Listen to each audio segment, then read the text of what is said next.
Ya, suara asing dia dengar. Bukankah Tuhan Yesus bilang Anda harus setia sebagai domba sampai Anda melahirkan domba? Bukankah Tuhan Yesus bilang Anda harus jadi murid dulu supaya Anda bisa diajar. Setelah Anda diajar dan belajar, maka Anda bisa memuridkan orang lain. Maka Anda menjadi pohon yang menghasilkan buah pertobatan, buah pelayanan, buah kesetiaan, dan nanti ada buah jiwa-jiwa yang akan Tuhan kirim melalui doamu, ibadahmu, pelayananmu.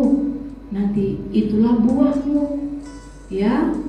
Dan engkau akan berbahagia jika engkau tidak pernah kecewa. Tapi kalau engkau kecewa, maka semua perbuatanmu akan hangus, ya. Pencuri, nah ini dia 23. Pencuri datang hanya untuk mencuri, membunuh, dan membinasakan. Aku datang supaya mereka mempunyai hidup dan mempunyainya dalam segala kelimpahan. Jadi saudara mau ikut Gembala Agung Yesus Kristus atau mau ikut si pencuri? Ya. Kalau Yesus Kristus yang datang, maka dia memberikan hidup yang berkelimpahan. Ada sukacita, ada damai sejahtera memenuhi hati setiap kita. Akulah gembala yang baik, dan aku mengenal domba-dombaku, dan domba-dombaku mengenal aku. Kalau domba dia mengenal gembala, artinya ada hubungan yang dekat. Makanya domba yang mengenal gembala, gembala yang mengenal domba itu karib. Sama-sama, ya, bersama-sama. Saya bilang ini gembala di sebelah kanan di perut Tuhan Yesus, ini domba sebelah kiri di perut Tuhan Yesus. Jangan jauh-jauh dari Tuhan Yesus. Kalau Bapak Gembala dilepas dari Gembala Agung, gampang dia diterkam sama serigala, gampang diserang oleh serigala. Kalau domba ini juga lepas, keluar kandang lepas, maka gampanglah dia diterkam sama serigala, ditelan sama ular, makanya mati. Ya, Tuhan Yesus mengenal domba-dombanya. Kita baca Ibrani 3. Gembala itu penjaga nyawa domba-domba. Ya, kita buka Ibrani 13. 23. Taatilah pemimpin-pemimpinmu dan tunduklah kepada mereka, sebab mereka berjaga-jaga atas jiwamu sebagai orang-orang yang harus bertanggung jawab. Gembala sidang itu harus bertanggung jawab, memelihara dombanya, memberi makan dombanya supaya gemuk, sehat. Ya, saudara udah dipelihara sama Tuhan Yesus selama hampir 20 tahun ya. Kita dalam pengembalaan blessingnya hampir 20 tahun. Tidak ada yang terkaparkan di rumah sakit, semuanya sehat, ya. Terus tunduk dan taat, katakan taat dan tunduk. Harus taat dan tunduk kepada hamba Tuhan. Kenapa? Karena mereka berjaga-jaga atas jiwamu. Artinya tunduk dan taat, ya saudara, jadi pelaku firman.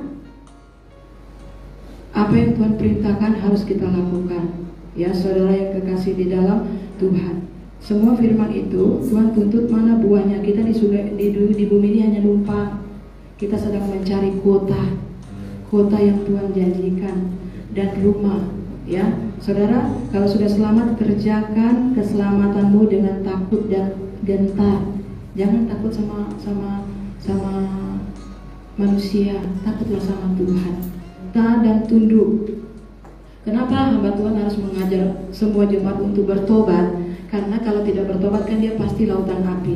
Kalau dia bertobat berarti dia masuk lewat pintu pertobatan. Pintu itu adalah Yesus. Ya, pintu adalah Yesus. Waktu saudara bertobat, insaf akan dosa-dosa saudara. Saudara bertobat, kan? Saudara datang kepada Yesus, kan Yesus nanti akan bawa saudara masuk menikmati padang rumput. Yesus itu pintu. Ini pintu, ini Yesus. Jadi pintu itu bukan orang tuamu, bukan abangmu, bukan suamimu, bukan istrimu, bukan anakmu, bukan temanmu, bukan pendeta. Pintu itu Yesus. Imanmu harus sama Yesus. Dan jangan lupa, Yesus Gembala Agung menugaskan gembala sidangnya di gereja untuk menjaga dombanya. Tapi kalau dombanya tidak dengar, domba itu tidak akan terjaga. Ya, jadi kalau tidak tunduk taat kepada Tuhan Yesus. Oke, siapakah pemimpin gembala yang berjaga atas jiwa domba? Kita baca ayatnya yang ke Ibrani 13 ayatnya yang ke-7, 23. Ibrani 13 ayat 7. Ingatlah 23. Ingatlah akan pemimpin-pemimpin kamu yang telah menyampaikan firman Allah kepadamu. Perhatikanlah akhir hidup mereka dan contohlah iman mereka. Berarti akhir hidup Bapak Gembala saya teladani, saya contoh. Saya juga sebagai domba harus menjadi contoh bagi yang lain. Akhir hidup saya, apakah saya masih setia? Sekarang ini saya ada di tengah perjalanan, sudah 99,9 tidak setia. Apakah saya mau ikut si pencuri-pencuri itu, ataukah yang sisa 1% ini mau ikut Yesus Gembala Agung? Kalau mau ikut Yesus Gembala Agung artinya mau tunduk taat dan melakukan firman, amanlah jiwanya.